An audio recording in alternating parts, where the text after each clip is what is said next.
Hi there, and welcome to today's vlog. If you're a regular viewer of my vlogs, you may have noticed that I haven't been on for a couple of weeks, 2 or 3 weeks. And the reason for that is that Sue and I have visited a continent which we've never visited before, and that is the continent of Africa. We've been in Egypt, our first visit, and we had a wonderful time, not least because of the brilliant weather. Lovely warm sunshine. It was just fantastic. And we heard stories of the snow and ice back here in the UK. And this morning it's raining, it's windy, it's dark and dull. But we give thanks to God for safe travelling and for the wonderful experience we had in Egypt. And I just want to share a couple of thoughts related to that. And of course, Egypt appears in the Bible. And the first episode I want to just talk about is the story of the Israelites, the Hebrew people, when they were in Egypt and they became slaves. And it's getting tough, but they were growing in number. And Pharaoh decided that all the newborn baby boys would be thrown into the River Nile to be killed. He wanted to stop the growth of this group who were in his country. And of course, the story is that Moses' mother, when she gave birth to Moses, she was fearful for him. She hid him while he was very young, and then he was growing, and she put him in a little kind of boat type thing and hid him in the bulrushes. And we're told that Pharaoh's daughter happened to come down to bathe, and she discovered this little baby or this young child and took him to be her own. And so Moses was brought up in the court of Pharaoh, given a privileged upbringing. And in due course, he had to flee because he'd done something that was going to incur Pharaoh's wrath. He fled to another country, and eventually God called him and said, "Moses, you're the one I've chosen to rescue my people out of slavery and deliver them to the land of promise." And so Moses, an inauspicious start in a way, a marvelous story. And when God called him, he said, "God, who am I? I can't do what you're calling me to." But God encouraged him, and Moses became the one through whom God worked to deliver the people out of slavery.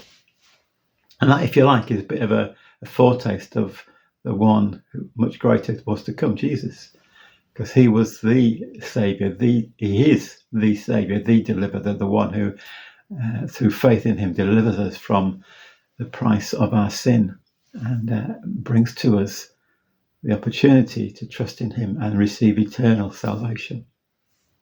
And of course, the second episode I want to just mention relating to Egypt in the Bible is in some ways a similar story, because when King Herod heard through what we call the wise men, the Magi, that someone very special was to be born, he was fearful and he wanted to kill that newborn person. And so he gave an order that all the boys under 2 years old in Bethlehem, where the Messiah was to be born, would be killed. But fortunately, previous to that, Joseph, the husband of Mary, the mother of Jesus, was given a warning by an angel to flee from that place. And he went to Egypt. The family went to Egypt and stayed there for some time until Herod had died, and they were able to come back. And so it's just amazing to be in that country, to see some of the ancient sites. And in fact, we went on one occasion to a Nubian village and invited into a home, and in the entrance was in big, bright colours the fruit of the Spirit: love, joy, peace, patience, kindness, gentleness, etc. And it was just wonderful to see that. But it's great to be in Egypt, to see a place that has so much history, to be welcomed by the people, and to remind ourselves of the biblical significance of that place and the stories that we read.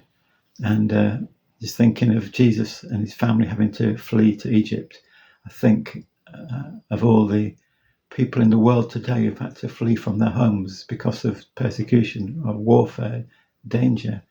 People in Gaza, or so many places around the world, Iraq, where there is terrible things happening and people having to flee for safety.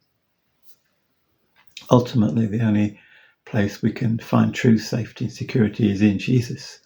And of course, Jesus is the one who knows all about what it is to live in such times. We have a God who understands what we go through, who is with us. Jesus said, "I am with you always." So anyway, there's just a few thoughts, a few reflections on our time in Egypt. We give thanks to God for our time, for our safe journeying. We're home again. So thank you so much for listening today. God bless you.